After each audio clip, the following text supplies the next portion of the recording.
एक महिला भक्त वृंदावन से बिहारी जी लेकर अपने घर आई और तभी बाहर से गोलू घर के अंदर आया और माँ से पूछता है कि माँ, यह कौन है? तो मैया ने बोला, ये भगवान है और ये ही हमारे मालिक हैं।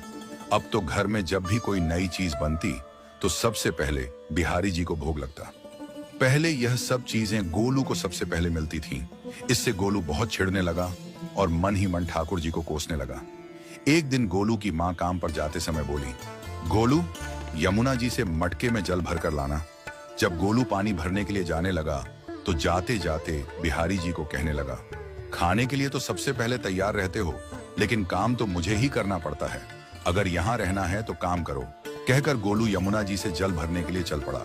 गोलू जब यमुना जी में जल भरने लगा तो उसने देखा कि यमुना जी के अंदर बिहारी जी विराजमान है और कह रहे हैं, ला गोलू, घड़ा हम भर देते हैं। गोलू उनको देखकर हैरान हो गया और बोला, नहीं नहीं, मैं अपने आप भर लूंगा। लेकिन ठाकुर जी ने उसके हाथ से घड़ा ले लिया और भरकर घर ले आए। गोलू घर आकर डर रहा था कि अगर माँ को पता लगा कि मैंने ठाकुर जी से काम करवाया है तो आज मेरी पक्की पिटाई होगी। माँ ने घर आकर बिहारी जी को गीले कपड़ों में देखा तो एकदम से हैरान हो गई और कहने लगी कि गोलू, ये जरूर तेरी शरारत है, जरूर तूने ही इन पर जल डाला है। गोलू ने अपनी माँ को समझाने का बहुत प्रयास किया, लेकिन माँ ने उसको डांट कर चुप करा दिया और ठाकुर जी के भीगे हुए वस्त्रों को बदलने लगी। अगले दिन जब माँ ने गोलू को अनाज पिसवाने का काम दिया तो बिहारी जी फिर अनाज का कनस्तर ले आए और माँ को ठाकुर जी के वस्त्रों के ऊपर सूखा आटा पड़ा मिला। तो माँ ने फिर गोलू को डांटा कि तुझे पता नहीं कि ये हमारे भगवान हैं और तू भगवान के साथ शरारत करता है। आज तूने फिर इनके ऊपर आटा फेंका है।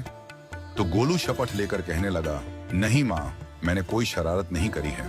ये तो मेरे हाथ से गेहूं का कनस्तर लेकर खुद पिसवा कर आए हैं। गोलू की माँ आज बहुत गुस्सा हुई।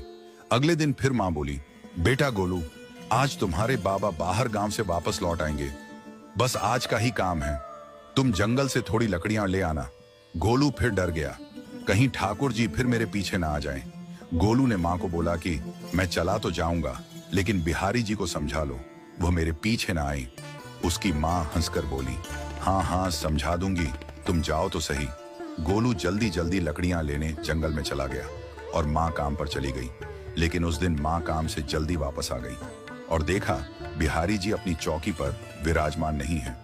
वह तो एकदम से घबरा गई कि कहीं गोलू की शरारत तो नहीं। वह भागी भागी जंगल की तरफ गई। तभी उसने देखा कि गोलू के साथ एक इंसान लकड़ियों को लेकर घर आ रहा है। गोलू की माँ यह देखकर हैरान हो गई कि यह तो बिहारी जी हैं। ये क्या हमारे भगवान हमारा काम कर रहे हैं?